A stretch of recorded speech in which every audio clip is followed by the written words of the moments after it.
Oke, selamat pagi semuanya. Semoga nggak bosen nontonin video saya. Dan hari ini seperti biasa, mumpung pagi-pagi, bangun pagi, dan semalam sempat ngoprek motor lagi, dan ini saya balikan ke mode full modif yang saya punya gitu ya. Mungkin kemarin pada protes, bang kenapa balik standar lagi ya, walaupun sudah saya jelaskan saya lagi punya baby ya, punya bayi di rumah. Tapi oke lah buat teman-teman semua, sementara khusus riding kali ini saya pasang lagi knalpot dan spionnya. Memang ini mode paling keren yang saya punya. Yuk kita jalan pagi sambil bahas kenapa saya pilih R15 V4 dan nggak motor 250 second aja. Mungkin terdengar basi, tapi ya siapa tahu masih ada subscriber baru yang baru nongol gitu ya. Mungkin karena lihat modif-modif saya dan mungkin belum tahu kenapa alasannya saya memilih motornya lebih ke motor ini. Oke, sambil jalan ya seperti biasa, ini tadi rumah saya memang di pedesaan selatan Yogyakarta. Jadi harap maklum kalau nggak perkotaan ya, keliling-keliling desa, lihat hijau-hijau. Semoga cukup mengademkan hati, menghibur teman-teman semuanya. Jadi ya monggo dinikmati saja. Oke, seperti ini pemandangannya, hijau, sejuk banget, masih pagi. Dan ini saya menggunakan kamera GoPro Hero 7, tapi saya belum dapat mikrofon yang bagus untuk menggantikan dari GoPro Hero 7-nya. Tapi oke lah, ntar saya update pelan-pelan. Oke, dimulai dari kenapa saya pilih motor ini. Yang pertama, pasti saya galau. Saya sama halnya dengan teman-teman semua, saya kemarin juga sempat galau mau ambil 250cc second aja atau ini ya, atau R15 V4 ya, karena harganya itu mirip-mirip. R15 V4 ini saya dapat di harga 39 juta, belum sama modifnya yang mungkin bisa menyentuh hampir 50 juta.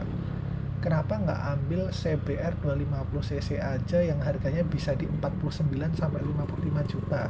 Pasti itu yang jadi pertanyaan. Dan iya pasti banyak yang menyayangkan itu juga kan. Dan teman-teman saya pun juga pada protes, kenapa sih bro nggak beli 250cc second aja gitu kan. Dan ya inilah jawaban saya. Yang pertama, kita ngomongin desain dulu deh. Dari desain, R15 V4 ini sangat kekinian. Harusnya teman-teman pada setuju. Kenapa saya bilang begitu? Karena V4 ini lakukannya lebih halus, lebih mulus. Ya memang ada kekurangan di bagian tangki dan depan ini ya, bagian kokpit. Tapi menurut saya itu masih nggak masalah. Dan ada mata alis yang tajam seperti R7, R1 gitu ya. Dan ya itu tadi, ini model yang paling futuristik yang muncul di tanah air di Indonesia untuk motor 150cc. Bukan berarti lebih bagus dari V3 dan bukan berarti lebih jelek juga, tetapi memang masing-masing V3 dan V4 ini punya karakter masing-masing. V3 memang lebih kotak, lebih besar gitu ya, lebih gendut gitu kan motornya. Dan V4 tuh lebih yang meruncing dan lebih lekukannya halus. Kayak seolah-olah V4 ini memang lebih mengarah ke GSX ya. Jadi lekukan yang halus dan nggak yang tajam-tajam gitu. Dan kenapa saya tidak ambil CBR 250RR padahal budgetnya tuh ada banget. Dan kalau dibandingkan memang sebenarnya sama-sama tajam sih desainnya, apalagi setelah dimodif ya. Kalau saya kemarin mikirnya yang pertama adalah dari segi perawatan dulu. 250cc itu biayanya pasti lebih mahal, nggak mungkin enggak. Entah itu nanti ganti kampas rem lah, ganti seal lah, lalu ganti apa lagi ya yang rutinitas harus diganti aja lah di motor, yang karet-karet mungkin, atau mungkin komstir, atau mungkin rantai gitu kan, pasti akan lebih mahal 250cc. Belum lagi biaya yang lainnya seperti mungkin pajak tahunan gitu kan, yakin itu pasti lebih mahal. itu harga yang tidak mungkin lebih murah dari 150 cc. Yang pertama itu. Lalu yang kedua adalah durability-nya gitu kan. Motor second yaitu 250 cc CBR itu keluar barunya di atas 65 juta. Kalau secondnya sudah mendekati 50 juta, itu berarti sudah banyak yang turun kualitasnya gitu ya. Ya walaupun ada beberapa dealer yang menjual kondisinya masih bagus ya, tetapi saya nggak begitu percaya kondisinya akan 100% masih bagus. Karena ya itu tadi, sudah ada umurnya, sudah dipakai orang lain juga, belum lagi naik kilometernya gitu kan. Dan itu membuat saya merasa kayaknya nanti setelah beli masih ada perawatan lagi gitu kan. Beda cerita saat saya beli ini si R15 V4 ini ya. Saat saya beli ya udah saya bisa fokus modif, nggak mikir performa yang turun dari pemilik sebelumnya gitu kan. Jadi saya merasa ya yang baru ini lebih fresh, lebih like a new, ya lebih puas lah kita makanya performa maksimal gitu kan. Dan saya pun nggak akan ngoprek masalah mesin gitu kan. Jadi dari segi usia dan penampilan sebenarnya kalau dari segi penampilan seimbang ya kalau dari R15 dan CBR 250. Ya mungkin monggo lah kalau ada yang mau menentang gitu ya. Karena di mata saya futuristiknya masih seimbang. Dan karena apalagi CBR 250cc ini sudah keluar lama sekali sejak 2016 kalau nggak salah. Jadi modelnya udah kurang fresh sih menurut saya. Jadi modelnya udah berapa 5-6 tahun di Indonesia, menurut saya udah kurang fresh dan R15 ini lebih fresh gitu ya. Jadi saya merasa masih menang R15-nya. Lalu kenapa saya pembandingnya cuman CBR? Bang, kenapa nggak Ninja? Kenapa nggak apa sih yang 250cc yang lain gitu kan? Enggak sih, saya melihat desain tajam, desain futuristiknya, saya merasa yang pantas dibandingkan itu 250RR-nya si CBR kalau dibandingkan dengan R15 V4. Teman-teman seharusnya setuju sih di situ gitu kan. Karena kalau kita bandingkan dengan Ninja yang FI yang di harga berapa? 60 juta atau R25, fiturnya nggak seimbang bro, ya kan? Fiturnya memang mesin juara sebelum mereka lebih menang jelas 250cc 2 silinder, tapi fiturnya nggak seimbang. Kayak misal upside down, lalu swing arm banana gitu kan, lalu posisi riding yang super sport itu nggak seimbang kalau dibandingkan. Yang seimbang adalah R15 dan CBR 250RR. Ada lagi 150cc yang mungkin GSX gitu kan, atau CBR 150 gitu kan. Yang CBR 150 kan sudah dimirip-miripkan dengan kakaknya gitu. Ya ini pandangan menurut saya, teman-teman boleh berpandangan lain gitu kan, monggo di komen aja. Tapi kalau di mata saya sih, saya menilainya lebih ke itu. Jadi pemilihan karena minim perawatan itu menurut saya masih lebih masuk akal. Terus yang kedua adalah mengenai ini sih, lebih ke kebutuhan teman-teman sendiri aja. Jadi tadi sudah saya singgung di depan, kebutuhannya akan berbeda sih antara mau pakai 150cc dan 250cc. Karena di sini memang lihat objeknya atau motornya sendiri itu sama masing-masing kayak punya punya keunggulan masing-masing, keunikan masing-masing, dan kekurangan masing-masing gitu kan. Kayak misal si CBR 250cc ini kekurangannya yaitu tadi, kalau second ya harus ada yang dikorbankan gitu kan, ada dana lebih untuk persiapan penggantian partnya.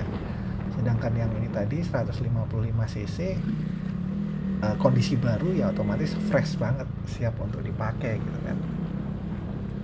Dan satu lagi adalah fokusnya di mana teman-teman itu sebenarnya mau lihat apa nih. Kalau memang yang dibangga-banggakan, gengsinya itu ada di ininya, suara mesinnya, oke lah, monggo silahkan, resikonya beli yang 2 silinder saja. Tapi kalau memang seperti saya yang bodoh amat lah dengan mesin, sebenarnya mesin paling 1-2 tahun bosen, toh sekarang trennya ke 4 silinder ya. Jadi 2 silinder itu nggak sprite-nya tuh nggak apa ya, gengsinya tuh udah nggak kayak dulu lagi lah gitu kan. Dan lebih ke sekarang juga polisi juga sekarang lebih tertib nilang-nilang knalpot gitu kan. Mau 2 silinder kalau knalpotnya enggak racing juga nggak akan kedengeran suaranya. Yang mesin memang beda jelas, tapi ya suara standar sama-sama enak lah gitu kan, nggak kayak yang kerasa banget gitu. Jadi saya putuskan ngapain cari mesin, mending aku cari tampilan yang benar-benar fresh, yang benar-benar saya pingini gitu kan. Dan ya seperti inilah, sesuai apa yang saya terapkan gitu. Motornya saya sayang-sayang, saya modif, saya tambah-tambah gitu kan, saya ganti partnya, tidak saya modifnya pun juga saya pakai konsep yang sesuai dengan prinsip saya gitu kan. Jadi ya pas banget sih di hati, dan sayangnya tuh beda lah. Sayangnya dengan motor ini tuh saya merasa, wah ini motor pertama yang saya beli dengan uang sendiri, dan bener-bener sih. Oke, jalanannya sepertinya agak kosong. Saya coba tarikan seberapa kenceng saya bisa naik motor. Dia lumayan 70, 80 masih bisa. Jarang-jarang nih di Jogja bisa lari 90. Kayaknya serem sih. Gak usah saya lanjut lagi. Segini aja teman-teman, jangan dibully, mohon maaf. Ya usia mungkin ya, saya nggak suka kebut-kebutan. 90 hati sudah bergetar. Oke, lanjut lagi. Tadi jadi masalah kepentingan kebutuhannya teman-teman mau di mana, gengsinya teman-teman pengennya di mana gitu kan. Kalau ada yang bilang, "Bang, ngapain pakai motor begitu? Nggak bisa buat bawa galon misal, atau nggak bisa buat belanja." Ya udah, jangan dibeli gitu kan. Jangan terlalu dinyinyirin atau jangan terlalu dianggap pusing gitu loh. Kalau memang nggak butuh motor beginian ya udah gitu kan. Dan kita ini yang pakai motor-motor sport ini tuh buat hobi aja. Kita tuh happy naik motor-motor begini gitu. Jadi ya memang tujuannya nggak buat beli galon, tujuannya nggak buat boncengar juga gitu kan. Ya mungkin masih ada ya orang-orang yang berpikiran bahwa motor-motor yang ganteng tuh buat narik cewek. Enggak juga gitu. Cewek-cewek sekarang mah yang dicari malah nyaman. Gimana caranya pacaran enak gitu kan, entah itu istri, entah itu memang pacar gitu kan. Gimana caranya boncengannya nyaman. Ya lebih bagus lagi ya mobil aja gitu kan. Ya, saya sebagai yang ada mobil, ya udah mobil aja gitu. Ngapain maksain istri naikin motor saya ini gitu. Ya udah, motornya malah jadi single seat aja nih, malah jadi hobi beneran. Saya naik sendirian aja, emang seneng-seneng saya sendiri gitu kan.